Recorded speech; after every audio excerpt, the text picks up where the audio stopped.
Olá, alunos da disciplina Pensamento Antropológico Clássico. Eu me chamo Deise, sou doutoranda do curso de Antropologia e tirocínante do professor Lívio e do professor Jocélio, né? Então, vim aqui hoje para falar um pouco com vocês sobre Manuel Quirino, né? Esse é o estudioso, o pensador que nós vamos falar durante essa semana.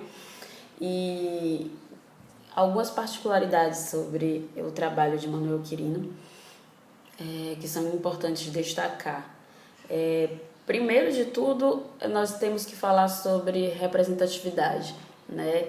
Manuel Quirino, um homem negro, né, do seu tempo pré-abolição, estudando a negritude e estudando a contribuição dos africanos e dos negros nascidos no Brasil para a construção da sociedade brasileira, né? Ele que foi mestre em desenho, como vocês puderam ver no vídeo, que adentrou política, que trabalhou nas artes e que foi um intelectual que trabalhou em prol dessa tentativa de deixar o legado, né, positivo dos africanos, né? Ele é contemporâneo de Nina Rodrigues, que nós já vimos, e acredito que muita gente deve ter ficado abismada, né, com os pensamentos de Nina Rodrigues, que são até um pouco contemporâneos, se a gente for parar para pensar. E o Manuel Quirino, ele veio contrapor, né, esse pensamento de Nina, em que a miscigenação era vista como algo ruim, como algo prejudicial para a sociedade brasileira. O Manuel Quirino vem trazer o lado positivo, a contribuição científica, tecnológica, podemos dizer sim, dos africanos para a sociedade baiana e para a sociedade brasileira. E ele faz isso através de algo que é marcante, para além das artes, né? Como ele é um dos primeiros a listar artistas negros, ele que é fruto da Escola de Artes e Ofício, depois Escola de Belas Artes, né? Então ele está envolvido nesse ramo das artes, mas para além disso ele vai falar de comida. E por que falar de comida diz tanto sobre a formação do nosso povo? Porque a alimentação ela está dentre dos componentes, né, de formação cultural como um dos principais, né? A gente conhece e consegue falar sobre um local a partir, né, do que as pessoas comem, de como elas se alimentam, né? A gente consegue pensar a sociedade a partir da alimentação, sim.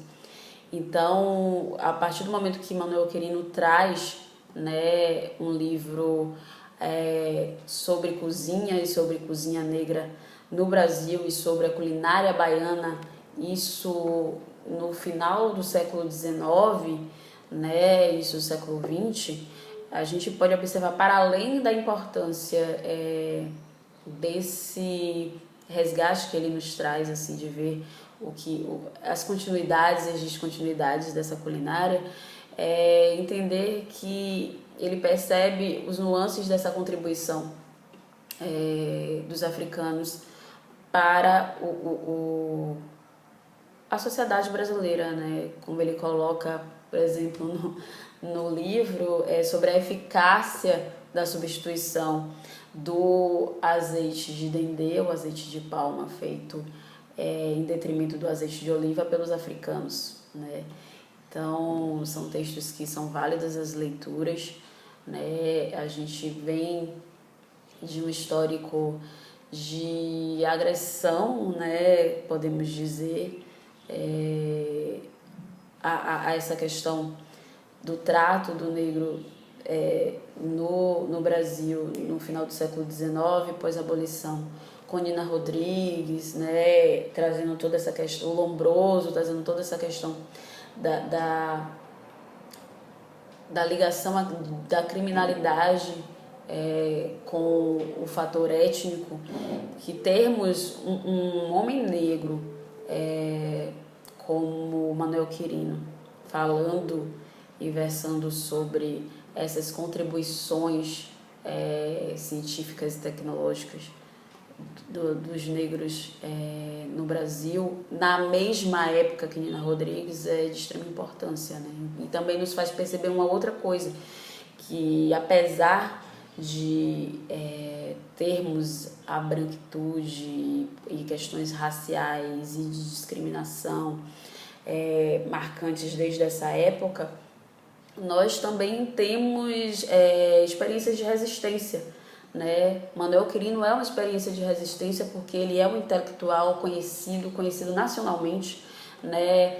Reeditado várias vezes. Então nós temos, para além de revoltas e revoluções como Palmares e Conjuração Baiana e Revolta dos Malês, e tudo que nós tivemos, né, de resistência, nós também temos o intelectual negro, que é Manuel Quirino, dentro desses espaços, escrevendo livros e produzindo ao nosso favor, né? Temos os nossos falando por nós, ainda no século XIX, no período pós-abolição. Então, a contribuição de Quirino, para além, né, da sua produção científica, é uma contribuição de representatividade e resistência no ambiente intelectual e acadêmico, né? E ainda contrapondo uma posição que era hegemônica no momento, né, que inclusive foi utilizada enquanto projeto político, que é o que o Nina fala, o que o Lombroso fala, mas estamos ali provando e mais uma vez que não é só isso, né? Então podemos observar que as negociações e a inserção do negro neste momento, em outros momentos, ela se dá de forma pequena, de forma não conseguindo romper essa hegemonia como a do Nina, mas que ela está ali fazendo contraponto, sim. Manuel Quirino fez esse contraponto muito bem colocado, e muito disseminado através da arte, da culinária, mas esse contraponto ele existiu, né? E nós temos que registrar isso, estudar isso e ler tanto Nina Rodrigues para entender o que acontecia à época e entender o nosso processo histórico, como o Manuel Quirino, e pensar que não fomos apenas coadjuvantes da história, nós também participamos e também estamos ali para defender o nosso ponto e a nossa possibilidade, né? Então, fica aqui meu convite à leitura das obras dessa semana, a participação no fórum, que está sendo ótima, e estamos disponíveis para qualquer dúvidas. Muito obrigada desde já.